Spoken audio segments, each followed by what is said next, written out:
সম্মানিত কৃষক কিষানী ভাই বোনেরা, আসসালামু আলাইকুম রহমতুল্লাহ। আপনাদেরকে জানাই কৃষকের বন্ধু আসমল মণ্ডল ইউটিউব চ্যানেল থেকে স্বাগতম। আশা করি আল্লাহ তাআলার রহমতে আপনারা ভালো আছেন। ইনশাআল্লাহ আল্লাহ তাআলা আমাকে ভালো রেখেছেন। আলহামদুলিল্লাহ, আল্লাহ তাআলা আমাকে ভালো রেখেছেন। আজকে আপনাদের মাঝে যে ধানটি নিয়ে পরিচয় করিয়ে দিব, এটি একটি ব্যাপক জনপ্রিয় জাতে পরিণত হতে যাচ্ছে এবং একটা সর্বোচ্চ উচ্চ ফলনশীল জাত। এই ধানটি হচ্ছে সেন্টু পাইজাম ধান, যে ধানটি উদ্ভাবন হয়েছে আমাদের শেরপুরেই। এই ধানটি আমাদের শেরপুরের ধান। আমাদের শেরপুরের সেন্টু উনি হাজং উপজাতি। এই সেন্টু হাজংয়ে এই ধানটি উদ্ভাবন করেছেন। সেন্টু হাজংয়ে 23টে জাত উদ্ভাবন করেছেন। তোর মধ্যে এই সেন্টু পাইজামটা হচ্ছে সর্বোচ্চ ফলনশীল একটি জাত। তিনি যেইগুলো জাত উদ্ভাবন করেছেন সবগুলোই উচ্চ ফলনশীল, তবে 23টের ভিতরে সবচাইতে বেশি উচ্চ ফলনশীল জাত হচ্ছে এই সেন্টু পাইজাম ধান। এই ধানটি আপনি যদি সঠিক পরিচর্যা করতে পারেন এবং ভালো ফলন ফলাতে পারেন, তাহলে 33 শতকে বিঘায় 26 থেকে 28 মণ পর্যন্ত ফলন দিতে সক্ষম এই সেন্টু পাইজাম ধানটি। শুধু এর ফলন যে বেশি এরকম তা নয়, এর সব দিক দিয়ে ভালো। আপনি এর ফলন পাচ্ছেন বেশি, এবং এই সেন্টু পাইজাম ধান যদি আপনি চাষ করেন তাহলে অন্যান্য যে ধানগুলো আছে তার চেয়ে এই ধানটা আপনি 2 থেকে 300 টাকা মণ প্রতি বেশি বিক্রি করতে পারবেন। আপনি এই ধানটা অন্য ধানের চেয়ে ফলনও পাচ্ছেন বেশি, আর দাম তো ওইগুলোর চেয়ে বেশি পাচ্ছেনই, এতে কোনো সন্দেহ নাই।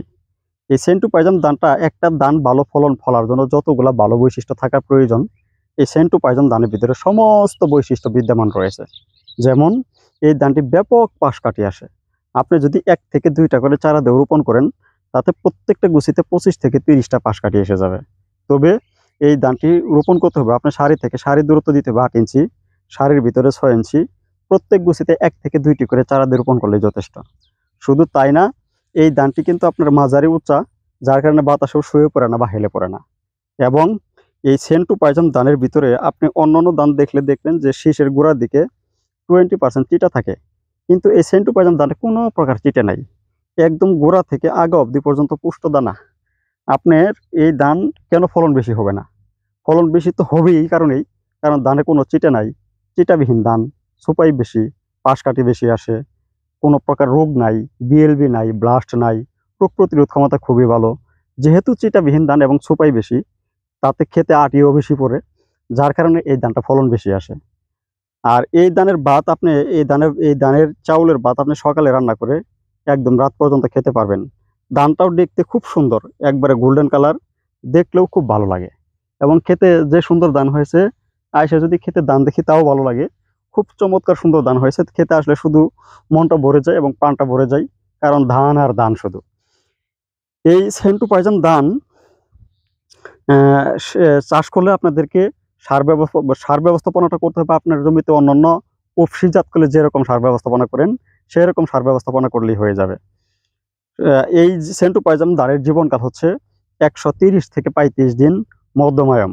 তবে এই সেন্টু পাইজাম ধানের একটা মজার বিষয় হলো, অন্যান্য ধানের জ্বালার বয়স বেশি হয়ে গেলে, জ্বালা বা পাতর বয়স বেশি হয়ে গেলে সেই ক্ষেত্রে ফলন কম হয়।